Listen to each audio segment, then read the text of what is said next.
bienvenue dans notre magazine de sport. Bien entendu, comme chaque lundi, la tribune du football africain et international. Et nous allons tout de suite découvrir les principaux titres de ce magazine. D'abord, nous parlons de la CAN des U17 au Gabon, dont le coup d'envoi a été donné ce dimanche 14 mai. Deuxième grand titre, nous reviendrons sur la fête des académies de football. C'était au Bénin, avec des images splendides dans cette émission. Et puis la grande finale féminine de la Ligue des champions d'Europe, deux clubs franco-français face à face. Ce sera le 1er juin du côté de Cardiff, Lyon, contre le Paris Saint-Germain chez les filles. Notre invitée, elle est belle, elle est magnifique, elle est journaliste, elle s'appelle Zineb Ouari. Elle nous dira quelques mots sur son regard sur le football en général africain, mais aussi international. Et elle était donc du côté du Bénin. Elle va nous raconter ses souvenirs. Nos éditorialistes, il y a Sami Mochtabi. Sami, bonsoir. Bonsoir José, bonsoir à tous. Et puis il y a Lassana Kamara également. Lassana, bonsoir. José. Et puis la question de l'FC, quelles sont les équipes qui peuvent marquer cette CAN des U17 au Gabon? Vous n'hésitez pas à vous intervenir sur nos réseaux sociaux, mais aussi le hashtag Africa 24. Juste après ceci, nous allons parler de cette CAN des U17 au Gabon.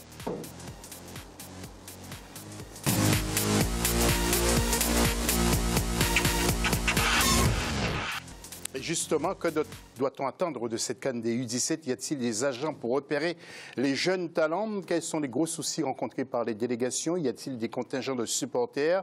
Comment le Gabon accueille cette fête du football? Tout de suite, voyons ce sujet avec la rédaction d'Africa 24.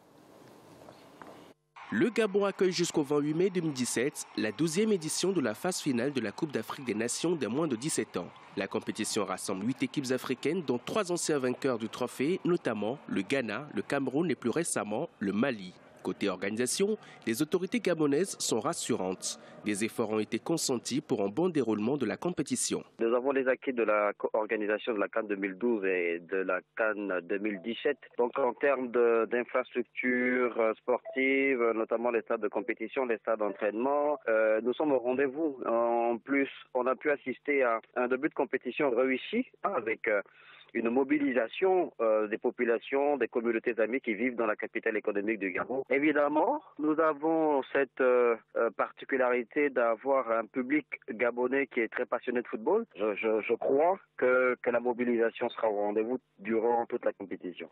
Dimanche 14 mai, en match d'ouverture, c'est la Guinée qui a d'abord créé la surprise en battant 5-1 le Gabon, hôte de la compétition, déjouant tous les pronostics. Une déception également pour les supporters camerounais à l'issue de la seconde rencontre qui opposait les Lionceaux aux Black Starlets. Score à l'issue de la rencontre, 4-1. Les Ghanéens ont tout de suite tenté de s'imposer dans cette compétition avant d'affronter l'hôte gabonais mercredi 17 mai. Cette 12e édition de la Coupe d'Afrique des Nations des moins de 17 ans notera tout de même l'absence remarquable du Nigeria, sorti au deuxième tour éliminatoire par le Niger. Les Aiglons étaient pourtant favoris au départ de cette précédente étape. Ils ont été vainqueurs de la phase finale de la compétition à 2 reprises et autant de fois finalistes. On peut déjà dire que la Guinée et le Ghana devraient en principe, sans difficulté, se qualifier pour le dernier carré. Dans le groupe B, le Niger a réussi un exploit lors des éliminatoires. Et il y a aussi le Mali qu'il faudra compter, le Mali qui n'est autre que le tenant du titre. Face à la Tanzanie et l'Angola, deux petits poussés de ce groupe, je vois le Niger qui a une équipe bien solide, une équipe athlétique, et le Mali détenteur du trophée passer ce cap de poule. Sauf surprise, lors de cette édition de la CAN U17, certaines nations feront donc la différence, à l'instar du Ghana, du Mali, de la Guinée ou encore du Niger, tout ayant une forte tradition dans le football des plus jeunes. À l'issue de la phase de poule, les 2 premiers de chaque groupe accéderont aux demi-finales. Ces derniers représenteront ensuite l'Afrique à la Coupe du Monde de la catégorie prévue courant octobre 2017 en Inde. Et nous allons tout de suite voir le tableau des premiers résultats avec le Gabon qui a perdu pour le premier match sur le score de 5-1. Et puis le Cameroun qui a aussi encaissé 4 buts contre 0 face au Ghana. Alors au classement, bien sûr, c'est très simple. Guinée en tête avec 3 points, deuxième Ghana 3 points également. Et puis 2 équipes qui marquent 0 points, le Cameroun et le Gabon. Prochain rendez-vous, et c'est ce lundi 15 mai tout simplement, avec Mali, Tanzanie. Et l'autre match, c'est Angola, Nigeria. Alors ce qui est un peu surprenant, Zineb, parce qu'il n'y a pas beaucoup d'équipes d'Afrique du Nord dans cette compétition. Moins de politique chez les jeunes, selon vous? C'est dû à quoi? Je pense que ce n'est pas une surprise. Au niveau des centres de formation, au niveau des jeunes dans ces pays-là, c'est connu, reconnu. On a toujours vu ça. Je pense aussi que c'est la même chose on a vu l'équipe du Gabon quand elle a joué. Ils n'ont pas une très bonne équipe. Donc je pense que c'est tout à fait normal de ne pas voir ces jeunes-là. Ils ne misent pas sur les jeunes. Je pense que c'est la politique de ces pays-là. Et donc, ce sera bien Mali-Niger, petit rectificatif. Alors, vous abonnez dans le même sens? Après, ce n'est pas forcément les pays maghrébins. On remarque aussi dans les deux poules que le Niger soit là, c'est surprenant. La Tanzanie aussi, il n'y a pas de Côte d'Ivoire, il n'y a pas d'Égypte, il n'y a pas de Nigeria. Voilà, je ne pense pas que ce soit propre aux pays maghrébins. Je pense que c'est les pays africains, les grosses nations africaines ne misent pas forcément sur les équipes de jeunes. À partir des 23 ans, parce qu'il y a les JO, ça reste intéressant. Mais au niveau des U17, U19, c'est vrai que voilà, ils mettent pas vraiment les moyens. Il n'y a pas vraiment d'engouement par rapport à ces catégories-là. Oui, et comment ça se passe alors pour ces jeunes-là qui veulent évoluer? Eh bien, généralement, ils partent vite en Europe aussi. Souvent, ça arrive. Ou alors, on commence à les apercevoir à partir des catégories U20, où la plupart du temps, ils utilisent beaucoup de binationaux. C'est aussi pourquoi les binationaux sont utilisés, puisque les locaux ne sont pas forcément formés pour jouer à ce niveau-là. Ou bien jouer en club aussi. Oui, aussi. Oui, c'est le problème exactement. en Afrique. Beaucoup en club. Comme ça se passe aussi chez nous lorsque nous étions jeunes. Enfin, pour certains mois, c'est ce qui m'est arrivé. Lassana, vous, quel est votre avis sur la question? En fait, il y a des pays qui ont une culture de jeunes de U17 ans à U20, un pays comme le Nigeria, un pays comme le Ghana, un pays comme le Mali. Ils ont cette culture-là, donc ils savent qu'au haut niveau, ils n'ont pas des équipes qui vont faire feu et flamme tout le temps. Donc, ils misent sur la jeunesse et ça marche tout le temps. Le Cameroun, même si le championnat camerounais, par rapport aux jeunes, n'est pas si structuré que ça, mais on voit tout le temps dans des championnats U17 ans, des pays comme le Cameroun, la Côte d'Ivoire qui n'est pas là cette année, mais ces genres de pays-là, ils ont une culture à participer à ces genres de compétitions. Ce qui est un peu ambigu, qu'on ne comprend pas, c'est que le championnat tunisien, par exemple, le championnat marocain ou le championnat algérien, c'est des championnats structurés. Normalement, on devrait avoir des équipes de U17 ou un championnat U17 dans ces pays-là. Ouais, en tout cas, Lassana, j'espère qu'ils vous entendent et puis qu'ils vont rectifier les tirs pour les années à venir. Merci, camarades. Nous allons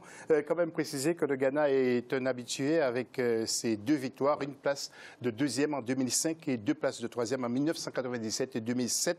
Le Mali le suit avec une victoire, une finale en 1997 et 2 médailles de bronze en 1999 et 2001. Le Cameroun, une fois titré, Lassana vous parlait de ce pays il y a quelques secondes de ça, n'a jamais dépassé la phase de poule lors de ces 3 autres participations. Mais la Guinée 1995 et 2015 a terminé dans le trio de tête. Alors nous allons écouter maintenant les commentaires justement de 2 entraîneurs. Tout d'abord, Pierre Foumbi, entraîneur du Gabon, et Souleymane Camara, sélectionneur de la Guinée, après le match d'ouverture. Écoutez ce qu'ils ont dit.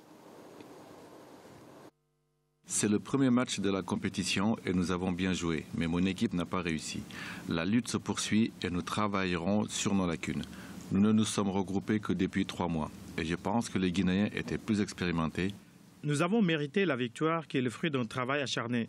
Ce résultat est encourageant pour la suite du tournoi et notre objectif est d'entrer dans le carré d'as. Mais le travail continue tout au long de la compétition. Je ne suis pas surpris de notre victoire parce que nous travaillons ensemble depuis près d'1 an. La compétition ne fait que commencer. Nous aurons l'occasion d'apporter d'autres commentaires dans les prochaines émissions. Ligue des champions et Coupe de la Confédération. Nous allons faire le point complet maintenant sur ces 2 catégories. Ligue des champions et Coupe de la Confédération. C'est la rédaction qui s'est penchée sur ces 2 épreuves. Regardez les commentaires et écoutez. Et juste après, nous revenons en plateau.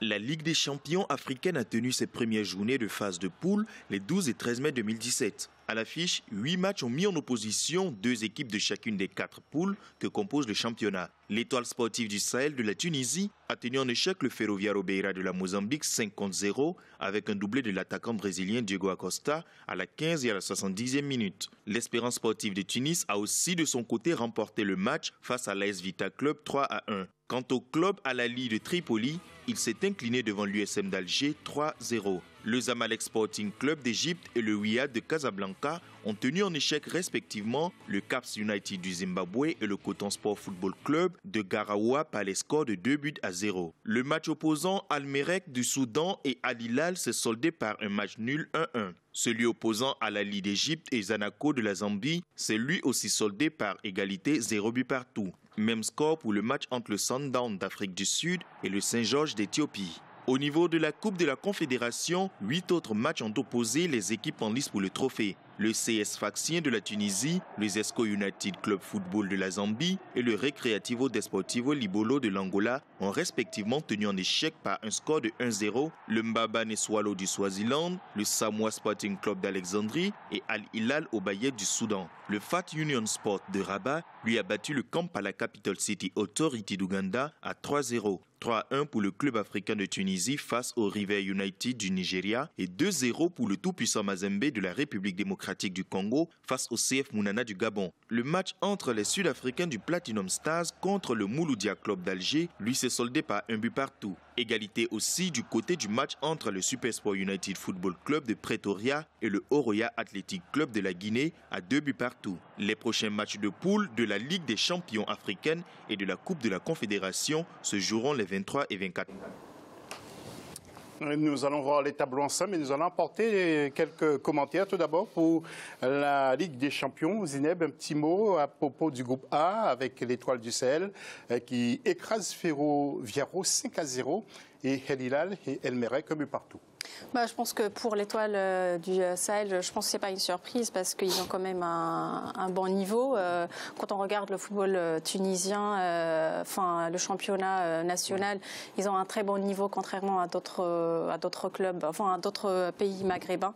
Donc je pense que ce n'est pas une surprise. Voilà, ça confirme ce que vous disiez. Nous allons voir avec Zamalek de l'Égypte, en groupe B bien sûr, qui a battu Caps United 2-0.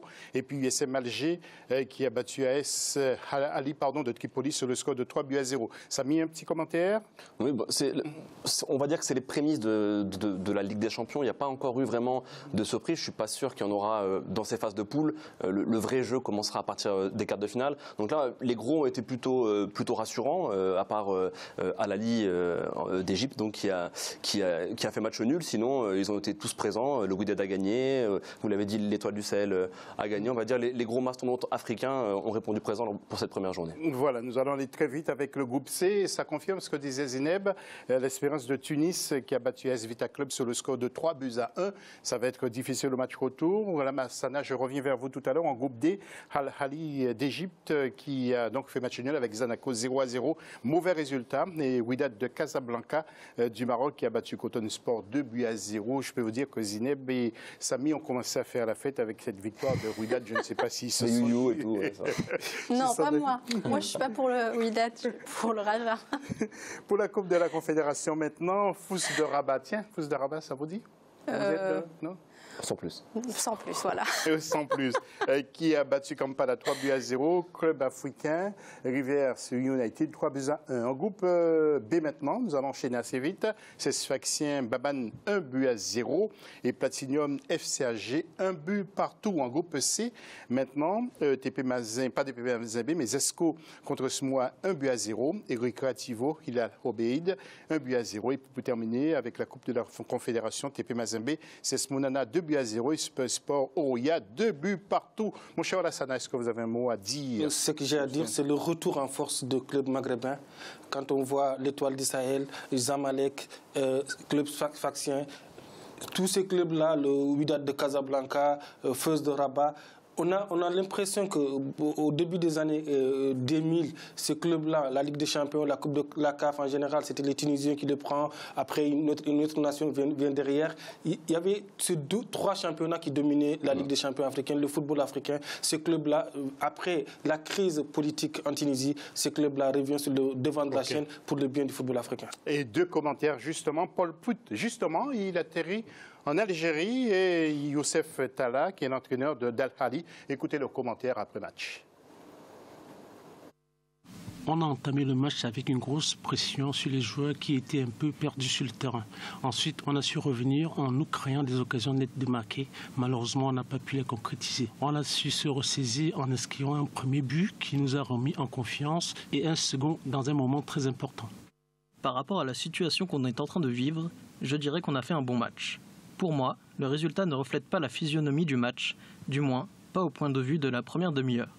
On a eu un bon rendement, avec des occasions de marquer des buts que nous avons manqués par précipitation.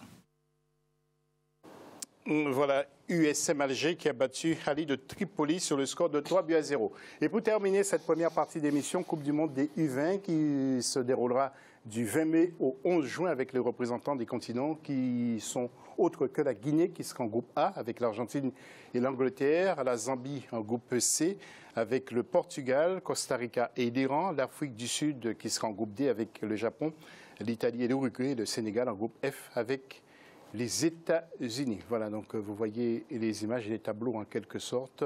Zambie avec Portugal, Iran et Costa Rica. Et c'est tout pour la première partie de cette émission. On se retrouve tout à l'heure pour la deuxième partie avec de belles images que nous proposera Zineb Bouhari. À tout à l'heure.